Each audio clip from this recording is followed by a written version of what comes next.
Hey team, welcome to episode 140 of Transition Talk, where we talk about dental transitions and how to navigate the sometimes messy path to practice ownership.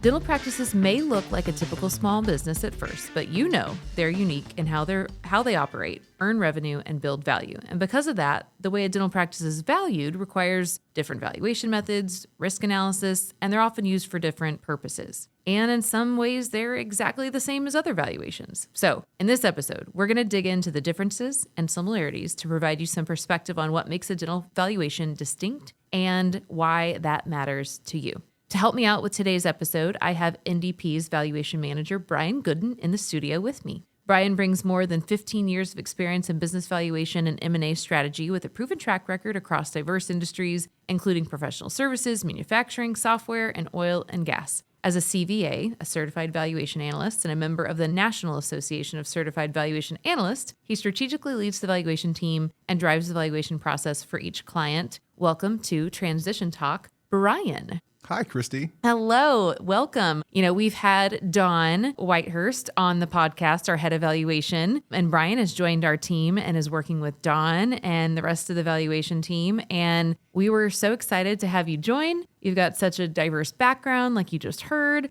And I thought this would be a great way to introduce you to the podcast listeners and share kind of what you know. So welcome. Thank you. Looking forward to being here. Awesome. Okay, so for someone who may not know, let's go way back to the basics. For someone who doesn't know, in the most basic form, what is a valuation and why is it important? A valuation is a snapshot of what the business is worth at a specific point in time. And there's several reasons and purposes behind why any business owner would need to have a valuation. At some point, if you're a homeowner and you want to sell your home, you need to have a valuation of that home or at least some type of price estimate. Well, for a business, that's one of the most significant assets of a business owner. And certainly there's a critical need to have a value assigned to that at any particular point in time. You get a valuation today and it could change within the next 6 months, depending on the dynamics. But purposes for those valuations, there are several different reasons why you would need to have your business valued. Maybe you're buying a business or selling your business. You could be bringing on a partner. There may be some shareholder disputes, or maybe you're looking to conduct some tax or estate planning. Could be going through a divorce. It happens. And, there is a requirement to have at least some type of value assigned to the business so they can divvy up the assets and liabilities in the estate. Or you could just be doing a valuation just to have a better understanding of where you stand strategically. Yep. And we're going to dive into some of those purposes later on in the episode. And I think that's so important. And, if you're listening to this episode, we say valuation and value and, kind of all these words. But at the end of the day, it's kind of like, what is your practice worth? It's like the number one question, if you've built it up over the last 30 years and now you got to put a number on it, which is really hard. It's like, like no one's baby is ugly. But we know that it's hard to be objective whenever you're kind of looking at that. So that's what our team does. A little background, I mentioned some industries, kind of what other industries or businesses have you done valuations for historically? A lot. Trucking companies, manufacturing. I've even done a valuation of a CPA firm back in the day, marketing, professional services, you name it. What was the most interesting one? It was pretty random, but it was a men's retail store in Dallas. Oh, okay. Yes. Yeah. So maybe they didn't sell the most upstanding merchandise, maybe. Exactly. That was definitely the most interesting one. If you find Bryan at a bar, ask him for this story. That's what I'm going to go for. Okay. So you clearly have seen the gamut of all types of businesses. What makes a dental practice valuation unique? Well, since I've been here, I've been pretty impressed with the stability of the dental practice financials.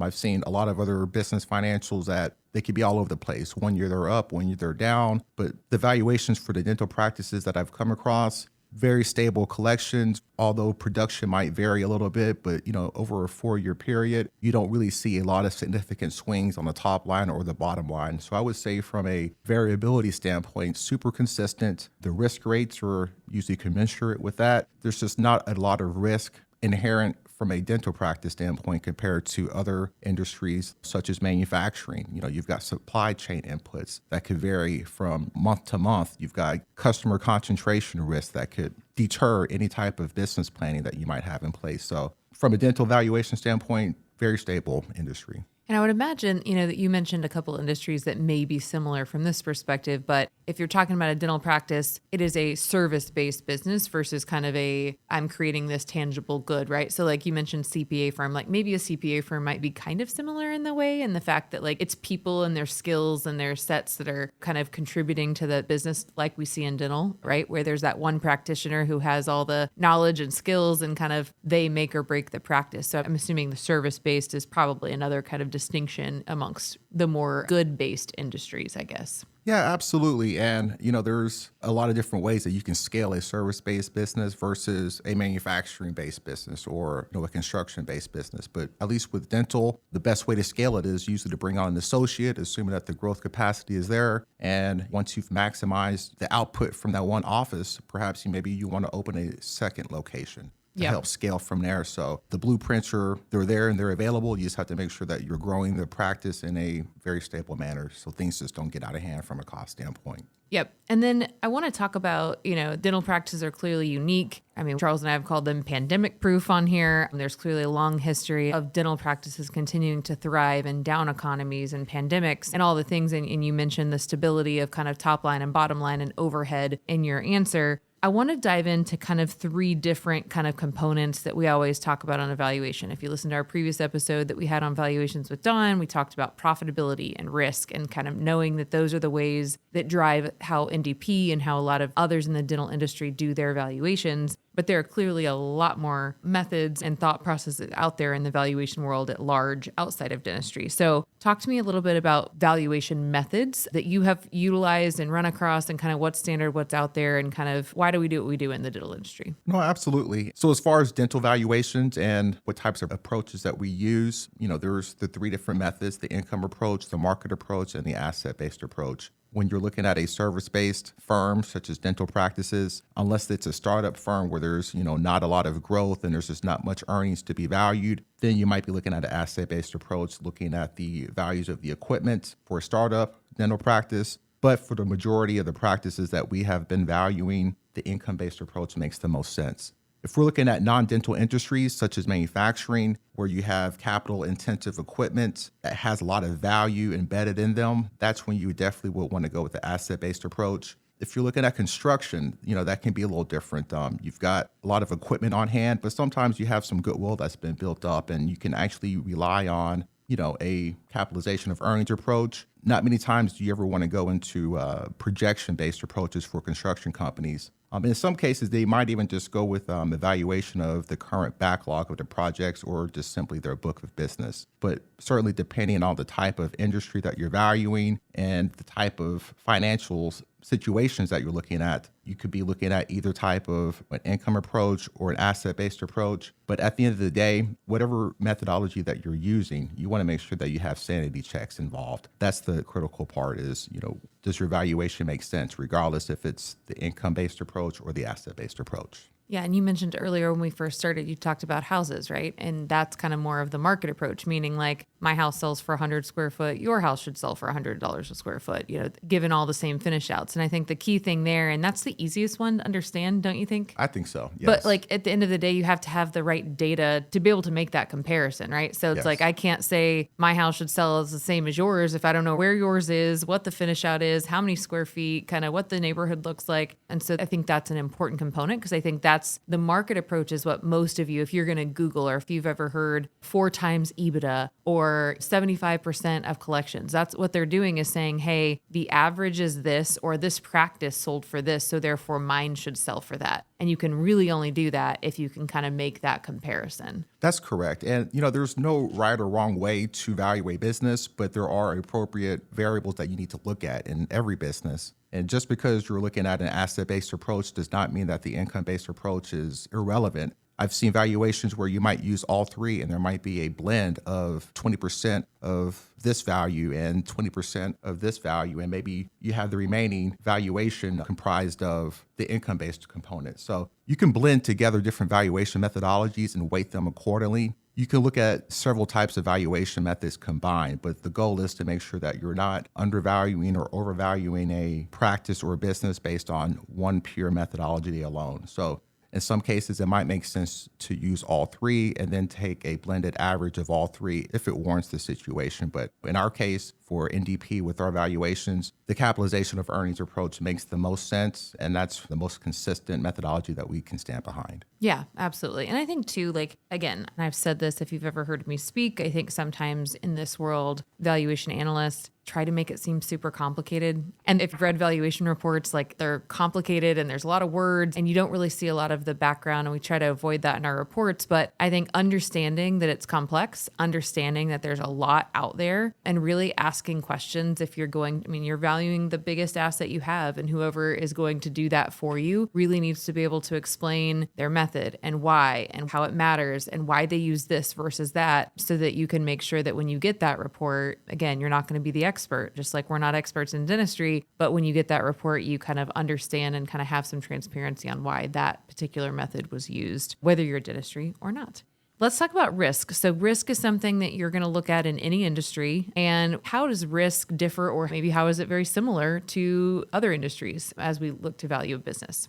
So regarding risk with any company or any firm out there, you're going to at least have similar levels of risk from the very beginning, as we build up our risk rate to include risk for a dental practice versus an advertising or marketing firm. Certain risks are going to be the same. And there's a lot of factors that go into the company risk specific premium. You've got variables inclusive of owner dependency. What does their doctor production look like as a percentage of collections versus the hygiene department? Is the hygiene department not fully being utilized as far as converting patients into doctor production patients? You also have just, payer mix risk. Are they fully fee for service? Are they fully PPO, in network or out of network? And that's just for dental specific practices. If we're looking at construction, you might have other situations where what is their material cost inputs, their supply chain. All of those things will make a big difference as far as how one company might assess or have a risk assessment much different than another company within the same industry. But across the board from one industry to another, some risk would be the same at the very baseline, but overall, there's always going to be certain levels of risk that you just can't avoid. And then there's some risk that you can mitigate. It just depends on what you're looking at. Yeah. And I think what I heard you say really was, at the end of the day, whether it's dental supplies or lumber for a construction yard, or it's paper for like someone who manufactures paper or creates greeting cards or whatever that industry might be, there are similarities in kind of how you look at risk, right? And what risk exists. And I think that if you're listening, kind of what you should understand is there are certain things about your business that will always be risky. You are a private dental practice. You are operating in the state you've chosen to operate in with the mix of services you've chose to mix. And at that point, your risk is what it is. And there are also things you can mitigate. I think understanding that regardless of what type of industry you're looking at, there's going to be a method to calculate that, but that in dentistry, we do utilize a certain method, and you don't need to know what exactly the capitalization rate is or what the buildup method is, but understanding how do I make this business sustainable and less risky, i.e., don't enter into a month-to-month lease where you don't have the opportunity to renew your lease. That makes your practice more risky when someone like Bryan looks at it. Make sure that you are showing stable financials and stable production and stable hygiene, unless you're growing, of course, because that actually does help make that risk kind of go down. So I think that's the important kind of takeaway, right? And we always like to give you a lot of education, a lot of information to know as you embark upon this process. It's kind of that hazy thing, but what methods, what risk, and we'll talk about kind of purpose here at the end here. But if you're thinking about how do I impact my practice valuation, understanding what you're getting into, understanding the methods, understanding what you can control. And we didn't talk about profitability this one because we covered it enough on all our other episodes, but really that's where you can impact your valuation the most. And that across the board, whether you're manufacturing or you're an advertising firm or you're a CPA firm or you're a dental office, that profitability is really going to show how profitable your business is, and that is going to impact that value. So we always say focus on what you can control, and that profitability and kind of risk is something understanding that you can control. Another topic I want to focus on, because we get this question a lot, primarily NDP does valuations for business transitions. And so if I'm buying or selling a practice, bringing a partner on, our valuations, I would say at this point in time, are primarily for the transition world. But there are a lot of other reasons that you would get a valuation. And I know you've worked on some of those. So Bryan, what are other reasons people get a valuation other than for a purchase or for a transaction or for a transition?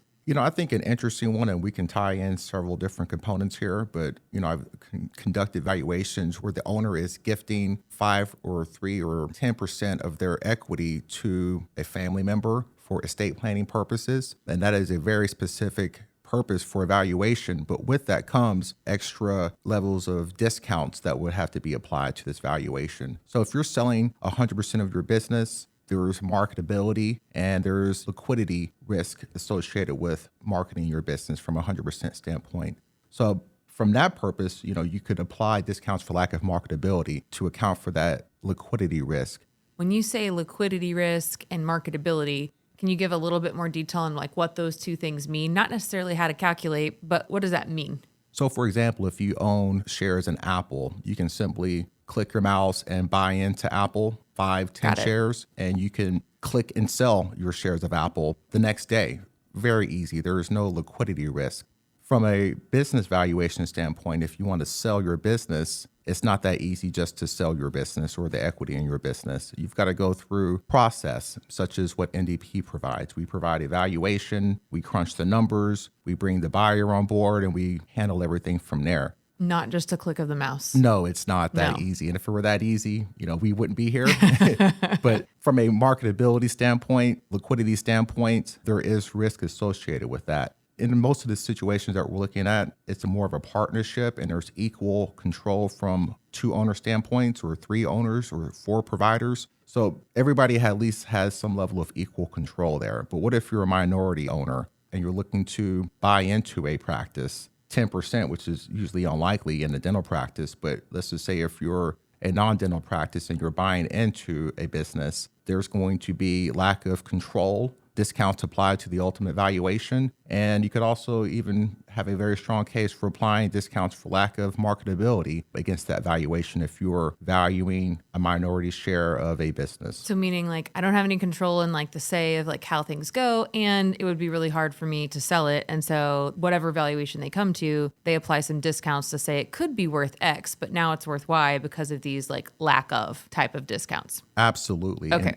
And so depending on the purpose of your evaluation, there could be discounts for either one of those metrics, but not always the case. So you could have a completely different resulting valuation just purely based on a purpose. Now, let's talk a little bit about another purpose of evaluation. We have historically gotten a lot of requests for this, the divorce valuation. So over the years, unfortunately, people go through divorce. Shocking, dentists go through divorce. And we've gotten a lot of requests for those. We haven't historically offered those, but we are offering those. And those have a little bit of a uniqueness too in regards to goodwill. Like reminder, goodwill is kind of what you bring to the table from a reputation, skill, et cetera standpoint. How do divorce valuations differ and kind of what makes them unique comparatively to just a transition valuation? Well, that's a great question. So if you're going through just a standard valuation with no divorce imminent or there's no divorce on the horizons, whatever value that we provide, that's the 100% there. But if you're going through a divorce, there's going to be a goodwill analysis conducted because you cannot split personal goodwill. So what does that mean? You produce the valuation for the practice and you determine what that level of goodwill is. And then you have to go through a further step to determine how much of this goodwill is comprised of personal goodwill versus enterprise goodwill. Enterprise meaning like the company or the practice, right? Yes, that's correct. And whatever that amount comes to, let's just say maybe it's 20% personal goodwill tied to the owner and the other 80% is enterprise or business goodwill tied to the business. Well, in a divorce, you cannot split the personal goodwill, so that is kept separate from marital community property.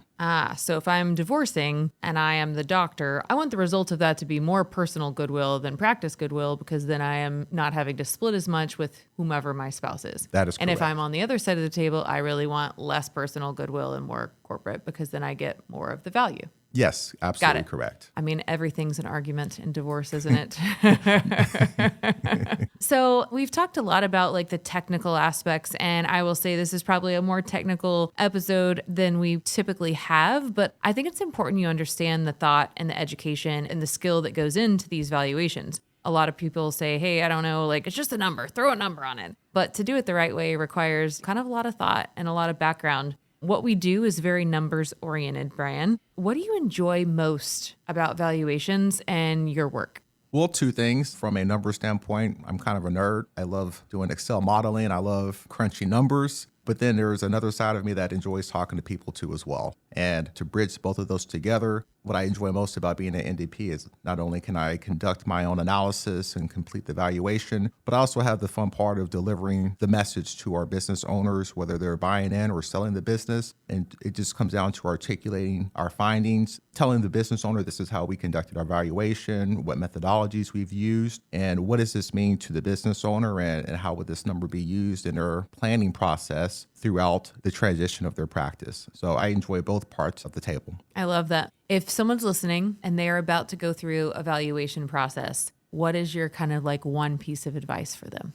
Well, if you're a non-Kane Waters client, you want to make sure that your books are nice and clean. I know our accountants here do a great job of keeping the financials as clean as possible, but in order for you to get a clean valuation, your financials, they need to be clean and maintained, not just for 1 year, but for several years for various planning purposes. But you have dirty numbers going in, you're not going to get a good clean valuation coming out. So proper bookkeeping is critical. And second, having a plan in place. You know, if you're looking to sell your business or do something with it from a planning standpoint, get a good team of advisors. That way you can plan for a future date to make sure that if you're looking to have a valuation 2 years from now, make sure that the books are nice and tidied up today. Make sure that you're getting cost under control. That way when your valuation is going to come up maybe in a year or two, that all the hard work has been done, and now it's just more about getting the valuation complete and getting your planning team in place. That way whoever is buying in or if you're selling, you've already got all your ducks in a row. So just proper planning and good bookkeeping.